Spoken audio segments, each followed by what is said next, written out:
Very good morning students. Today we are here with another topic from chapter 4 new centres of power. जैसा कि मैंने आपको बता दिया है कि इस चैप्टर का नेम चेंज है प्लस इसमें कुछ टॉपिक इंक्लूड किए गए हैं। तो जो टॉपिक आपकी बुक में गिवन है वो हम ऑलरेडी डन मतलब उनको कर चुके हैं। और आज जो टॉपिक है वो हमारा एक नया ऐड हुआ टॉपिक है जिसको हम स्टडी करेंगे। एक नया एसोसिएशन, नया ग्रुप हम स्टडी करेंगे। तो इसके बारे में आपने ध्यान से इस वीडियो को सुनना है, प्लस जो भी आपको इसमें से नोट्स आपको मिलेंगे आपने वो अलग से राइट करने हैं, क्योंकि जो नोट्स हैं वो आपकी बुक में नहीं है, प्लस आपके जो रिसोर्स है उसमें भी ये नोट्स नहीं हैं। तो ब्रिक्स हम स्टडी कर रहे हैं। आज हमारा जो टॉपिक है वो है ब्रिक्स।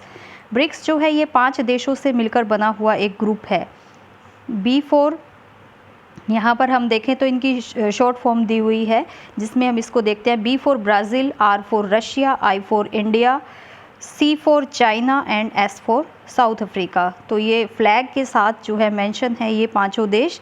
तो इसको हम स्टडी करेंगे। अगर वर्ल्ड के मैप पर हम इन देशों की जो लोकेशन है वो देखते हैं तो हमें जो ब्राज़ील है वो आप सबको पता है। देखिए ब्राज़ील यहाँ पर लोकेट करता है, साउथ अफ्रीका, रशिया, चाइना और इंडिया। तो ये पांचों देश जो है मिलकर काम कर रहे हैं। इन्होंने अपनी जो एसोसिएशन बनाई है उसी को ब्रिक्स कहा जाता है। तो फॉर्मेशन इस ग्रुप की अगर हम देखें, the term BRICS refers to Brazil, Russia, India, China and South Africa. मैंने अभी आपको बता दिया, मैप के थ्रू भी बता दिया है कि 5 देशों ने मिलकर अपना एक ग्रुप बनाया हुआ है। 2006 में रशिया में इसको बनाया गया था। 2006 में was founded in 2006 in Russia. और उस टाइम जो ब्रिक्स है वो सिर्फ ब्रिक था। ब्रिक मीन्स उसमें सिर्फ 4 देश शामिल थे, ब्राज़ील, रशिया, इंडिया और China. BRIC turn into BRICS after the inclusion of South Africa in its first meeting in the year 2009। तो 1 मार्क्स में पूछ लिया जाता है कि साउथ अफ्रीका जो है वो कब ब्रिक्स में मिला है। तो उसका जो इंक्लूज़न हुआ है वो हुआ है 2009 में।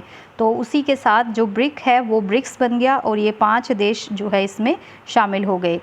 ऑब्जेक्टिव्स देखते हैं स्टूडेंट्स। जैसे कि प्रीवियस जो सेंटर्स हैं हमने वो पढ़े हैं, उसमें भी हमने ऑब्जेक्टिव देखे हैं, क्योंकि कोई भी एसोसिएशन या कोई भी ऑर्गेनाइजेशन अगर बनता है तो कुछ ऑब्जेक्टिव्स के साथ ही बनता है। कुछ जो ऑब्जेक्टिव्स होते हैं उसको कलेक्टिवली फुलफ़िल करने होते हैं उनको, तो जिसमें वो देश एक दूसरे के साथ कोऑपरेशन से काम करते हैं। तो हर एस्पेक्ट में वो कोऑपरेशन से काम करते हैं, चाहे वो देश का इकोनॉमिक पार्ट हो, सोशल पार्ट हो या पॉलिटिकल पार्ट हो। तो देखिए क्या क्या ऑब्जेक्टिव हैं इसके। The key objectives of BRICS are primarily to cooperate and distribute mutual economic benefits among its member besides। तो स्टूडेंट सबसे पहला तो यही है कि ये जो भी देश हैं ये अपने जो म्यूचुअल इकोनॉमिक बेनिफिट्स हैं उनमें कॉपरेशन से काम करेंगे, यानी कि इकोनॉमिकली एक दूसरे की हेल्प करेंगे, प्लस जो व्यापार है वो एक दूसरे के साथ मिलकर करेंगे। बहुत सारे जो एग्रीमेंट्स होते हैं वो साइन हुए हैं इन देशों में मिलकर।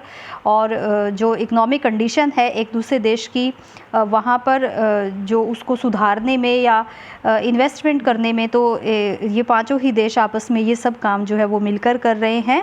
Non interference in the internal policies of each nation and mutual equality. इसके साथ साथ इन्होंने ये भी कंडीशन रखी हुई है कि ये देश किसी भी देश की जो इंटरनल पॉलिसी है उसमें किसी तरह का कोई इंटरफेयर नहीं करेंगे और जो म्यूचुअल इक्वालिटी की तरफ इनका ध्यान होगा। तो इकोनॉमिक बेनिफिट्स के लिए ही कॉपरेशन से काम करना मेन ऑब्जेक्टिव है, प्लस किसी भी देश की इंटरनल पॉलिसी में कोई देश इंटरफेयर नहीं करेगा। इसके साथ साथ इसके अभी तक 11 समिट हो चुके हैं। देखिए स्टूडेंट, ऑर्गेनाइजेशंस के जो भी ऑर्गेनाइजेशन बनता है उनके समिट्स होते हैं, सम्मेलन होते हैं, जिसमें वो जो पॉलिसीज़ होती हैं उनके ऊपर डिस्कस करते हैं और कुछ कमिंग पॉलिसीज़ होती हैं जो उनको बनानी होती हैं तो उनके ऊपर भी डिस्कशन होता है।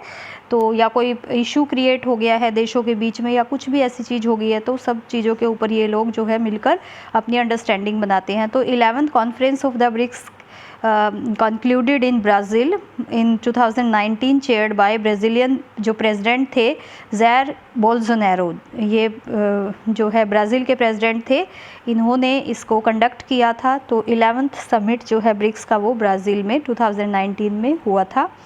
इसी के साथ student, why BRICS countries considered important. Why are BRICS countries considered important. तो इनकी क्यों इम्पोर्टेंस है, क्यों इनको इतना इम्पोर्टेंट समझा जाता है। तो देखिए, India along with Brazil, Russia, China and South Africa actively engage on issues of global importance through BRICS.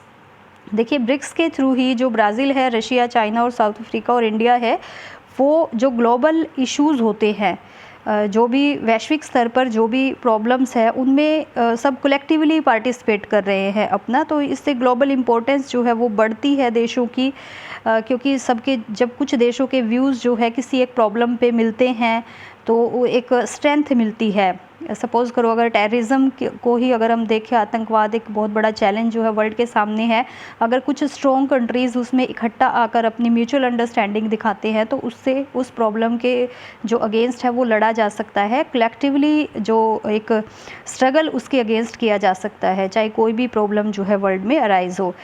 तो इसीलिए भी ब्रिक्स को बहुत ही इम्पोर्टेंट समझा जाता है, क्योंकि ऑलरेडी जो ब्राज़ील, रशिया और चाइना, साउथ अफ्रीका, इंडिया अपने आप में बहुत बड़ी पावर मानी जाती हैं। BRICS is an important grouping bringing together the major emerging economic from the world, comprising 42% of the world population।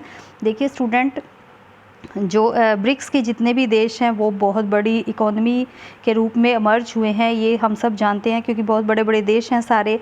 अगर हम देखें वर्ल्ड पॉपुलेशन में तो इन देशों की जो पॉपुलेशन है वो 42% वर्ल्ड की पॉपुलेशन का कवर करती है, having 23% of the world GDP। जो GDP में कंट्रीब्यूशन है इन देशों का वो 23%, जो अपने आप में बहुत बड़ा माना जाता है। And over 16% share in the world trade. और अगर वर्ल्ड ट्रेड में अगर हम इनके कंट्रीब्यूशन की बात करें तो 16% जो वर्ल्ड ट्रेड है उसमें इन देशों का कंट्रीब्यूशन जो है माना गया है। तो 5 बड़े देश, 5 पावरफुल देश इतना बड़ा कंट्रीब्यूशन रखते हैं, वर्ल्ड पॉपुलेशन में लगा लीजिए आप, GDP में लगा लीजिए या वर्ल्ड ट्रेड में, तो अपने आप इसको बहुत इंपॉर्टेंट जो है वो समझा जाएगा। BRICS countries have been the main engine of global economic growth over the years.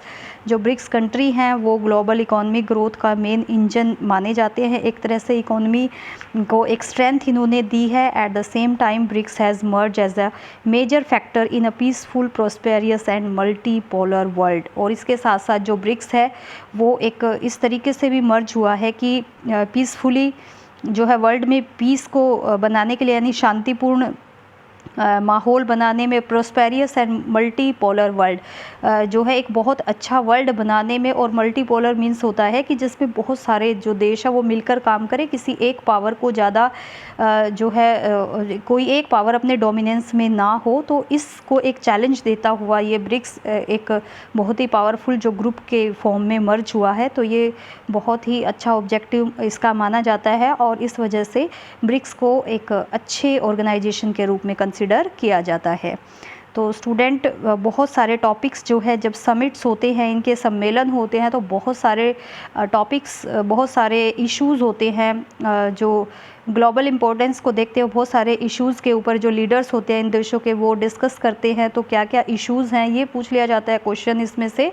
तो कौन कौन से इश्यूज़ हैं जिनके ऊपर म्यूचुअल डिस्कशन होता है इन देशों का, तो ग्लोबल फाइनेंशियल जो सिचुएशन है उसके ऊपर होता है, उसके साथ सिक्योरिटी सिचुएशन के ऊपर, काउंटरिंग टेररिज्म, यानी जो टेररिज्म बहुत बड़ी एक प्रॉब्लम है उसको, उससे किस तरीके से लड़ा जाए, इसके ऊपर डिस्कशन होता है। तो क्लाइमेट चेंज, एटमॉस्फेयर में जो आजकल चेंजेस होता जा रहा है, क्लाइमेट में जो भी चेंज है उससे रिलेटेड भी डिस्कशन, यानी कि एनवायरमेंटल जो भी प्रॉब्लम है उनके अगेंस्ट किस तरीके से लड़ा जाए, तो ये कलेक्टिवली उसके ऊपर डिस्कशन होता है। सस्टेनेबल डेवलपमेंट, तो सस्टेनेबल डेवलपमेंट की रिसोर्सेज का यूज़ जो है वो बहुत अच्छे तरीके से किया जाए ताकि फ्यूचर जनरेशन के लिए भी हम रिसोर्सेज को सेव कर सके। तो इस तरीके की इश्यूज़ हैं जिनके ऊपर जो डिस्कशन होता है। Reforms of the multilateral system, और जो मल्टीलेटरल सिस्टम है उसमें एक रिफॉर्म, उसमें किस तरीके के सुधार किए जा सकते हैं। रिफॉर्म्स ऑफ WTO और वर्ल्ड ट्रेड ऑर्गेनाइजेशन में किस तरीके के सुधार हो सकते हैं, इन सभी टॉपिक को लेकर इसमें जो है वो डिस्कस किया जाता है। ये सारे इश्यूज़ हैं जिनके ऊपर डिस्कशन ब्रिक्स के ये देश, जो बहुत ताकतवर देश है पांचों, ये मिलकर करते हैं। तो स्टूडेंट ये भी न्यू सेंटर्स ऑफ पावर में आपका नया टॉपिक इंक्लूड हुआ है। आई होप आपको समझ आ गया होगा। तो ब्रिक्स में जो है 5 देश शामिल हैं। मैंने वर्ल्ड मैप पे भी आपको इनको लोकेट करके दिखा दिया है। उसके बाद 2006 में इसको बनाया गया, 2009 में साउथ अफ्रीका इसमें इंक्लूड हुआ। कुछ ऑब्जेक्टिव्स के साथ ये ग्रुप जो है काम कर रहा है, जिसमें कि इसके समिट होते हैं। कुछ कलेक्टिवली ऑब्जेक्टिव्स हैं इन देशों के, जो कि इकोनॉमिक बेनिफिट्स के लिए काम कर रहे हैं। इंटरनल पॉलिसी में कोई किसी तरह का इंटरफेयर नहीं करेगा, एक म्यूचुअल इक्वालिटी पे ये काम करते हैं।